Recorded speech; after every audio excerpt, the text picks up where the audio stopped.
Hello, I'm Ellen Rainville, Director of the J.V. Fletcher Library, and I'm here with former trustee chair, current trustee, Alicia Hillam, and we want to talk about the Massachusetts Public Library Construction Program grant, which is due to the town of Westford. So, Westford veterans may remember that as far back as March 2012, town meeting took in succession 4 different votes so that we could both apply for a planning and design grant from the Board of Library Commissioners, the state agency that oversees public libraries, as well as then submit a Massachusetts Public Library Construction Grant submittal. That was due January of 2017. We just learned as of May 6th that the Board of Library Commissioners is going to be allowed to expend more funding both this year of 2022 and the following year of 2023.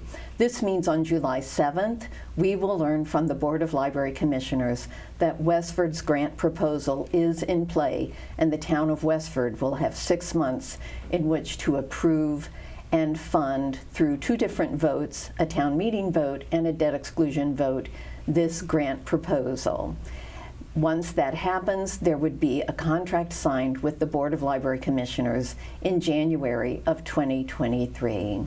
So there are exciting things on offer for us with this new library design, and while the accelerated timeline is a source of a challenge to us, we continue to be very excited with the project. Don't you think so, Alicia? Absolutely. I'm very excited about this. So there's some wonderful history to the Fletcher Library.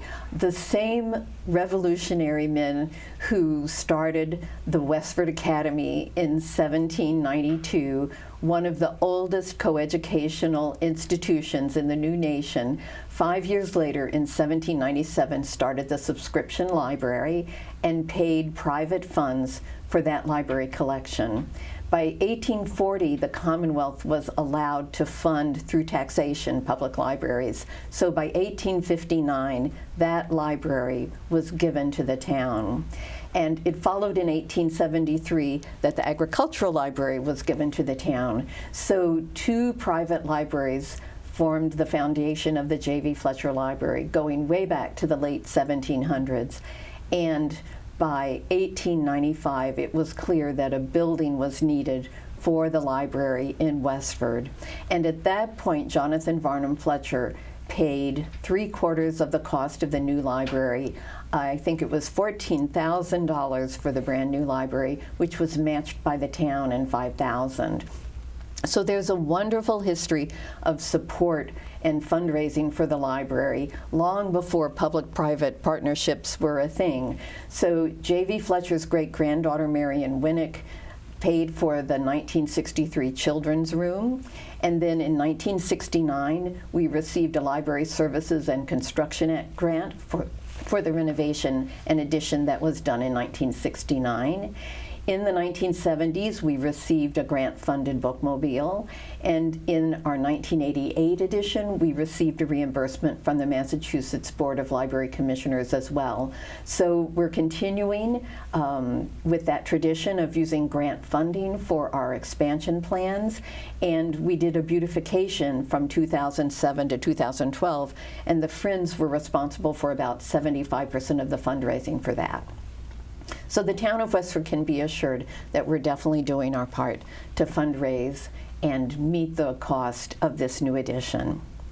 So there are a number of things it promises us for the future, and maybe you'd like to share some of those, Alicia. We have a bigger children's room, we have a bigger meeting room for meeting room groups, more conference rooms, restrooms on every level. We have many, many more study rooms, and we have grade level entry again at the back. You can see this is a rendering of the rear of the library from the parking lot. This is The modern side, the facade of the library on Main Street will remain unchanged. There is a great deal of glass here. This is the northern side, but we will see, again, most of our foot traffic coming in off the parking lot from the rear.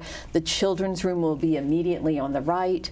The meeting room will be on the left, and then the entire middle floor will be collections, reference, study, and conference spaces. So we're very excited. It's a compact design. It is a current design. As the Board of Library Commissioners has looked at their guidance for us, they are very well aware that more of our collections are downloadable. At this point, Westford only averages about 16% of its circulation being downloadable. And we're very proud to say that our circulation is tracking almost exactly our FY19 numbers. That year, we circulated almost 475,000 materials. That was our highest year ever. Obviously, COVID transpired and our numbers were nowhere near that, but this year in FY22 we're tracking almost exactly those same numbers. So we're very pleased with how library usage has roared back.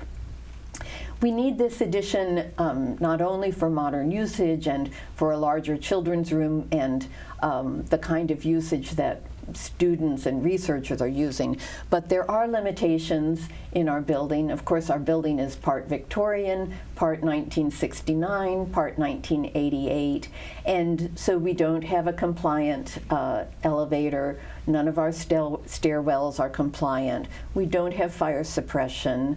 We need camera surveillance and better Wi-Fi.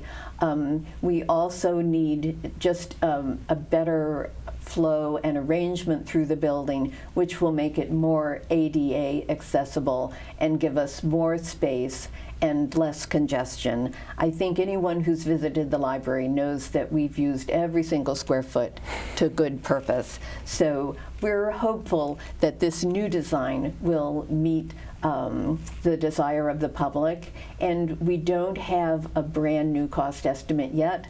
At the June 11th town meeting, there is a small capital request of $10,000 to get construction cost estimates, but we are continuing to work with the architectural firm and the Clean Energy and Sustainability Committee to introduce net zero and sustainability design into this design, which predated those concerns by many, many years. So there will be a new number by the time we bring this to voters at the special town meeting and in the fall for a debt exclusion vote. We will definitely have a responsible and up-to-date current number. So we're very proud of what this offers us, and we're very much looking forward to it. We would have a year of design in 2023, and then by the time construction starts, library operations and services would move off-site and would be transpiring and offered to the public from some other non-construction site. And then we hope that by late 2025 or 2026, we would be rededicating a new library. We're very interested in moving forward with this now because the Board of Library Commissioners shares that they have 40 municipalities that have expressed interest in their next grant application round. We're told that round will be much more competitive because libraries will be tiered by size. So they'll be tiered by small libraries, medium-sized libraries, large urban libraries, and 40 communities is a great deal of interest. Only 33 of us municipalities applied for the 2017 grant award. So we have more information, plans, and designs at the library. You can go to the reference room and see all of our renderings and plans, as well as on our website, westfordlibrary.org. And we will continue to update the website so that as new material and new frequently asked questions appear and new desire for information continues, we can update voters and keep them apprised of what is happening. Some of the things that I'm excited about, one of the things I thought was interesting when I was looking at the design and looking at what the expansion is going to actually look like on the ground is I was surprised to find that our collections really aren't expanding. We are not having more space for books and other materials, but that this space is all going to be dedicated to community usage. Correct. Which, as a frequent library user, is very exciting. That we're going to be able to double the children's room is a wonderful thing. Additionally, the teen and emerging adult sections are almost non-existent, right? We've done our very best, but they're very small, and those are going to be incredibly expanded. And those are some of the areas that I'm really excited about, that the focus on this building and the expansion of it is going to be towards flexibility and increase availability for community usage, which will change as years pass.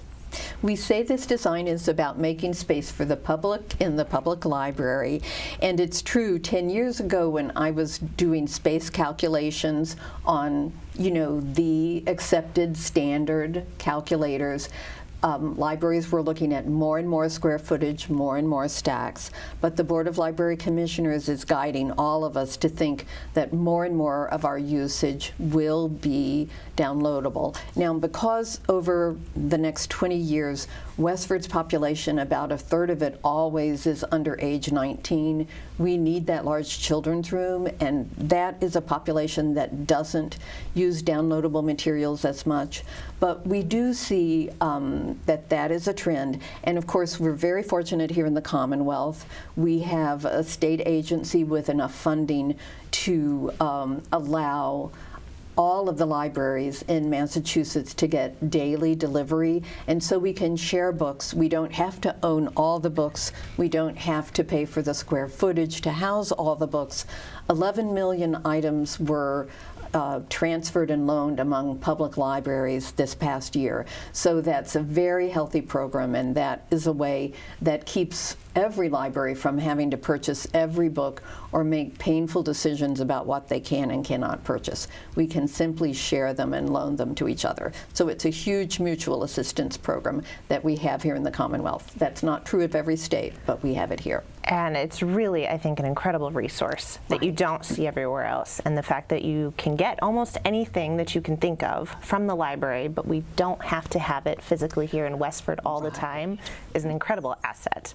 And that really highlights, I think, how the space that will be created by the expansion is space that we can use as residents and patrons in all of the different ways that one might want to use in a library, and we don't have to sacrifice those things to have just more space for books. And Right. it allows us an enormous amount of flexibility. And there's a strong impetus toward lower book stacks that are on wheels and are flexible and can be moved around, and you can see how that would allow us to do some really fun and grand things within the building.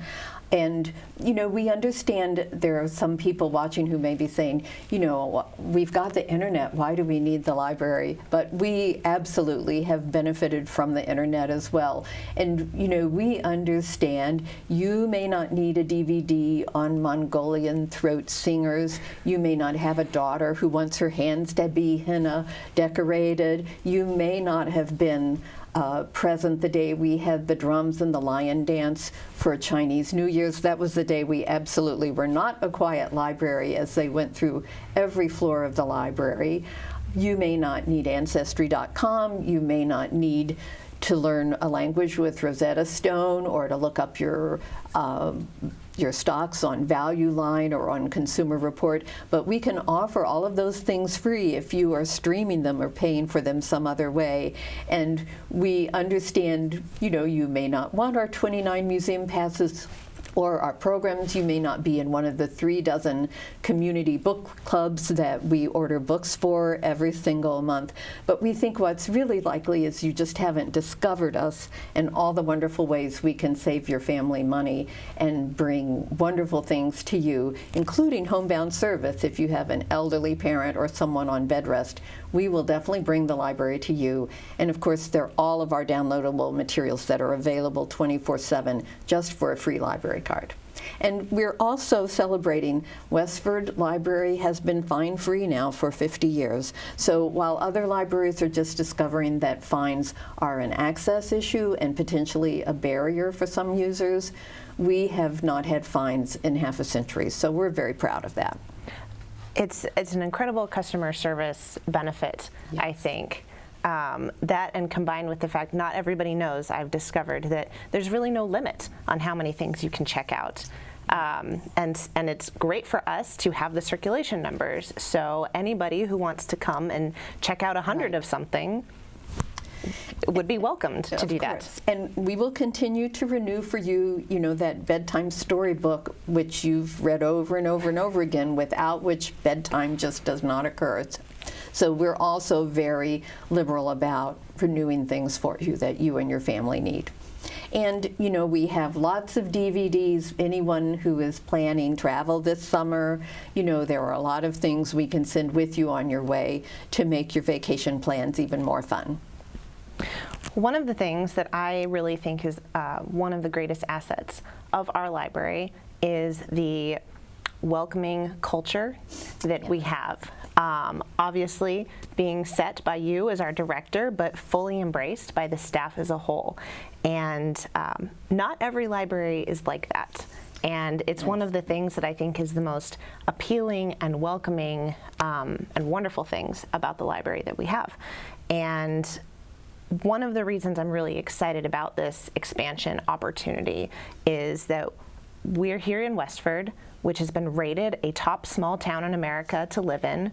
We have a school district that has been rated top in the Commonwealth, and we have a staff that are absolutely at the top of their field. And this is an opportunity to make sure that our building matches those high standards that we have in all of these other areas in the town. And I'm really excited about that opportunity. I know that Westford residents will be getting wonderful service and access to materials, whether or not the town votes for the expansion. But it's such a great opportunity for us to move with this historic building into the 21st century and to continue to offer the very best that we can alongside all of the other amazing things that Westford offers as a community. Even I am being stretched by the design into the 21st century, but I'm telling myself, the 1969 design was of that era, the 88 design was of that era. We are so fortunate to have a staff, even the 19th century librarian. I can remember reading her annual report, and she said, just make everyone happy that they came, and that's still our philosophy. And that's our philosophy for a service that costs you 2 dimes and 3 pennies on your tax rate. So we're definitely a bargain at 1.4% of the town budget, and we're a bargain that you can use exhaustively, as many books as you want, as many downloads as you want, renewals, museum passes, DVDs, database searches. There's no truant officer making you come. You can use it as much as you want or as little as you want. But we hope you will reach out if you haven't discovered all the things that you can get from us. Absolutely. One of the things that I hear people say sometimes right now is that the public library is one of the last places that you can just exist without having to spend money, and you can just be there. And I think that that's not only true, but that we're fortunate enough to have a library where that's very welcomed. That you can come, you can make friends, you can see friends, you can sit in a chair and be left alone if that's what you want. But there's something for everyone here, and the staff is very invested in helping every patron access whatever it is that will make them happy. And especially developmentally for children, it is a very first chance to make a choice, make a decision, and take something home, and they're able to do this because it's not a commercial transaction. So I know every parent, can relate to the trauma of the candy aisle or going shopping, and we're a place where you can say yes, and where a child can make their own choice, confident that they can take their choice home because there's no commerce and no monetary transaction involved. So that is a wonderful thing, and we really want those child users to grow up enjoying the library, enjoying reading, whatever type of reading they want. It's all good in our eyes. You know, we want them to read, we want them to enjoy, we want them to enjoy the programs, we want to be culturally diverse and, you know, offer programs that widen their world for them. So all of that is very important and, you know, something that we bring to the community, and that makes it a much more pleasant family excursion. One of the last things that I wanted to highlight are some of the complexities of the expansion that contribute to the price tag. I personally found that understanding what some of these things are helped me to kind of wrap my head around the project as a whole and what the necessities are and the costs and things like that. Invested, of course, as a taxpayer too, right? Not just a library enthusiast. Yes. So some of the things that were useful for me to understand is the elevator, for example, is not gurney compliant. You Correct. Cannot get one in there. Correct. And so the elevator needs to be moved. Correct. It needs to be expanded. We have to then, of course, fill in the hole that will be left. Additionally, we have like the ramp that goes up to the children's room, Right. and those floor plates are going to be leveled so that that goes away. Correct. That is architecturally a little bit complicated. Yes. We are also going to be expanding parking in the back. Yes. Can you speak a little bit to Yes, so that? the parking plan much more closely mirrors the lot lines, and there is a overflow leaching field that is in the back. It was never used as a result of the 88 edition.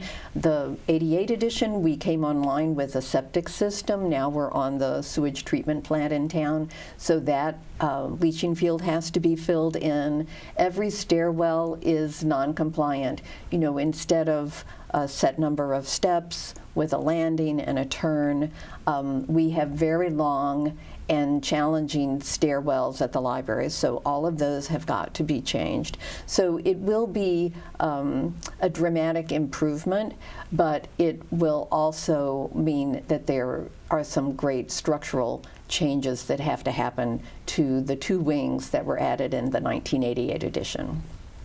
So. And that I find that really helpful to understand kind of what these changes are and why they have to happen.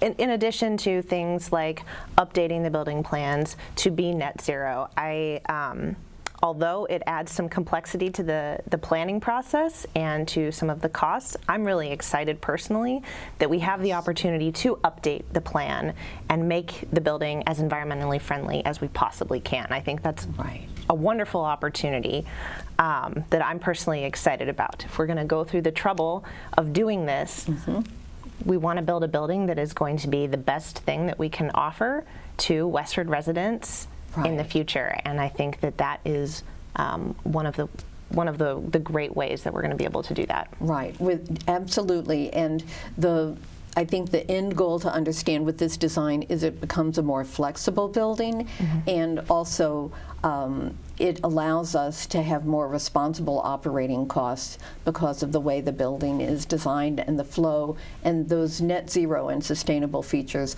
are critical, and now is really the time to be looking at those. So we're really excited about those. Yeah, I think that'll be a great asset for the building too.